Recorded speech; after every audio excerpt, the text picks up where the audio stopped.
शेवटचा दिवस आहे आणि स्वच्छ भारत अभियान या ठिकाणी मोठ्या प्रमाणात जे आहे ते केलं जात आहे आणि संपूर्ण महाराष्ट्रामध्ये ही भूमिका करण्याचा आपला मानस आहे. काय एकूण स्पष्ट नवीन वर्षाचं उद्या जल्लोषात सगळे स्वागत करणारच आहेत, परंतु वर्षाचा शेवट 31 डिसेंबर हा देखील डीप क्लिनिंग ड्राईव्हने आज सुरू झालेला आहे, समारोप झालेला आहे आणि मुंबई स्वच्छ, सुंदर, निरोगी, प्रदूषणमुक्त करण्याची संकल्पना जी आहे डीप क्लिनिंग ड्राईव्हमध्ये आहे. यामध्ये रस्ते स्वच्छ केले जातात, पाण्याने धुतले जातात, त्याचबरोबर फुटपाथ, गटर, त्या भागातले नाले, पब्लिक टॉयलेट्स सर्व एकाच वेळेस मोठ्या प्रमाणावर मॅन पॉवर मोबिलाइज करून, मशिनरी मोबिलाइज करून मोठ्या प्रमाणावर स्वच्छता होते आणि त्याचा इम्पॅक्ट जो आहे तिथल्या परिसरामध्ये लोकांना पाहायला मिळतो. प्रदूषण कमी होतं, धुळीचं प्रमाण नष्ट होतं आणि पिण्याचं पाणी आपण वापरत नाही, हे रिसायकल केलेलं पाणी आपण वापरतो. अल्टरनेट डेला रस्ते धुतले पाहिजेत अशा प्रकारच्या सूचना किंबहुना अशा प्रकारची तयारी मुंबई महापालिकेने केलेली आहे आणि त्याचबरोबर ज्या ज्या ठिकाणी ग्रीन पॅच आपल्याला तयार करायला संधी आहे तिथे ग्रीन पॅच तयार करायचे आहेत, जिथे झाडं वृक्षारोपण करायचं आहे तिथे वृक्षारोपण, रस्त्याच्या मीडियनमध्ये ट्री प्लांटेशन, सुशोभिक झाडं, फुलांची झाडं आणि त्याचबरोबर शहरामध्ये अर्बन फॉरेस्ट ही संकल्पना जी आहे ही राबवण्याचा मानस आहे, जेणेकरून जंगल जे आहे शहरामध्ये देखील निर्माण होऊ शकतं, एक ऑक्सिजन पार्क तयार होऊ शकतात, अशा प्रकारची एक कन्सेप्ट या ठिकाणी मांडलेली आहे आणि त्यामुळे मग त्याच्यामध्ये बीच क्लिनिंग असेल, रस्ते सफाई असेल, अंतर्गत रस्ते असतील, गल्लीबोळातले रस्ते असतील,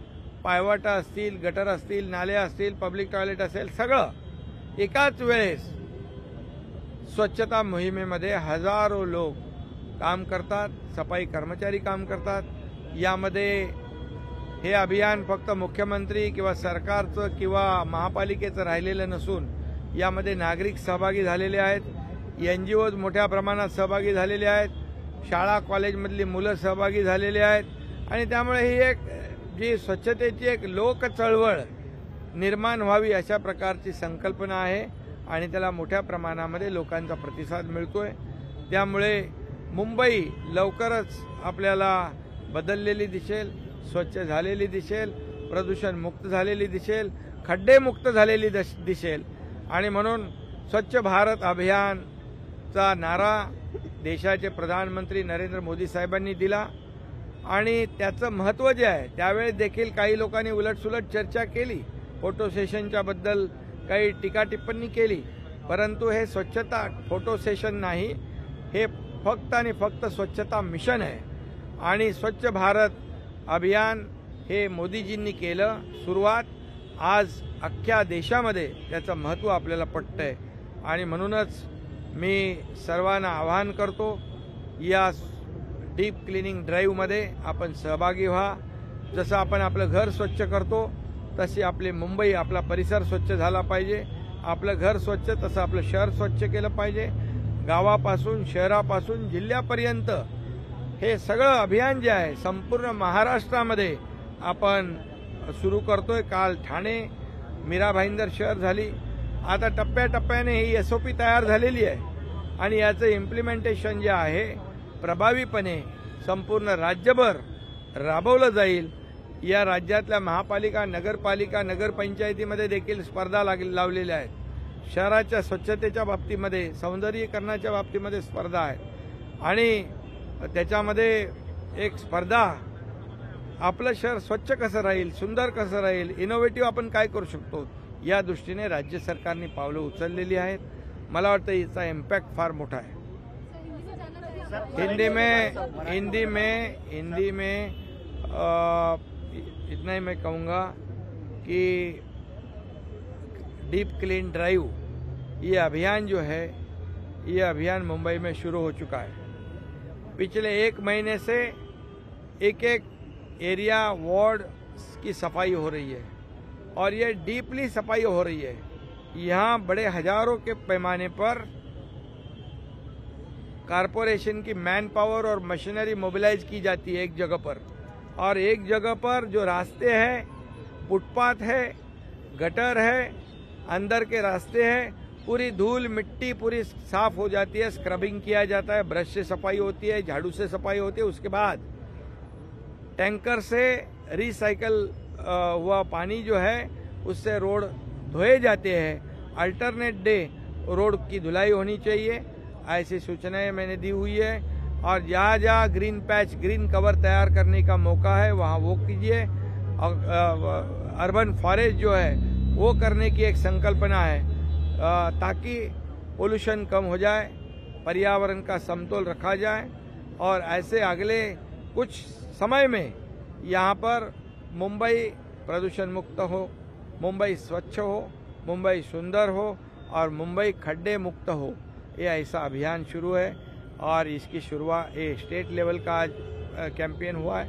हर शहर में कल ठाणा हुआ, मीरा भाईंदर हुआ, ऐसा एक शहर करते हुए एसओपी तैयार हुई है।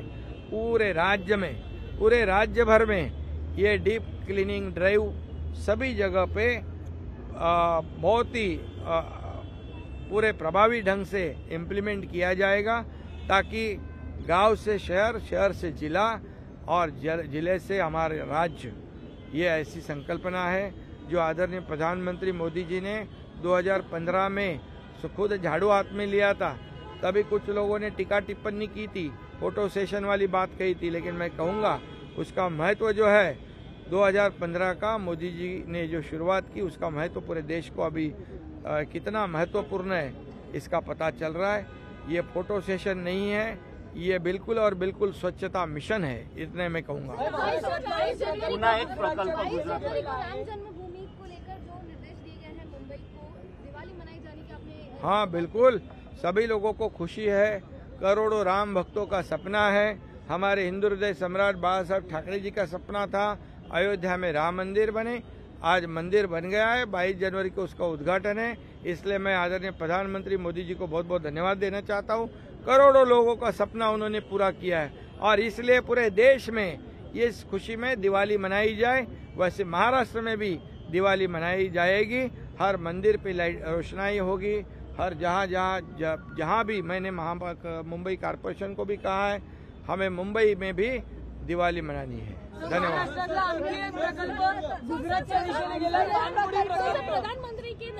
प्रधानमंत्री जो अयोध्या का दौरा किया उसको लेकर जो है वो विरोधी दल अब ये कह रहे हैं कि पीएम को ऑफिस ही अयोध्या में अभी स्थापित करना चाहिए, ऐसी टिप्पणी की है। और उन्होंने ये भी कहा कि बीजेपी का हेड ऑफिस भी अभी अयोध्या में। मैंने कल उनकी रैली देखी है, उस रैली में अयोध्यावासी हजारों की तादाद में, लाखों की संख्या में शामिल थे। इतना काफी उत्साह उनको दिखाई पड़ रहा था प्रधानमंत्री जी को लेकर। प्रधानमंत्री जी, ये अयोध्या जो है उनके लिए एक अस्मिता और श्रद्धा का मुद्दा है, कोई राजनीति का मुद्दा नहीं है। और इसलिए अयोध्या वासियों ने उनका जोर शोर से स्वागत किया है, इसलिए उनके पेट में दर्द हुआ है, अभी उनके पैरों तले जमीन खिसक रही है और इसलिए वो ऐसे आरोप लगा रहे। लेकिन अभी मैं एक ही बात कहूँगा कि इस देश में किसी और की गारंटी नहीं चलती है, सिर्फ मोदी गारंटी चलती है। ये 3-4 स्टेट राज्यों ने दिखा दिया है। अभी सभी लोगों ने तय कर लिया है, सभी लोगों ने गारंटी, ना जनता ने, देशवासियों ने गारंटी दी हुई है कि आने वाले 2024 में फिर से प्रधानमंत्री नरेंद्र मोदी जी बनेंगे। ये लोगों ने तय कर लिया है, इसलिए ऐसे झूठे मूठे आरोप लगाते हैं। और उनको आरोप लगाने दो, हम काम में उनको उत्तर देंगे।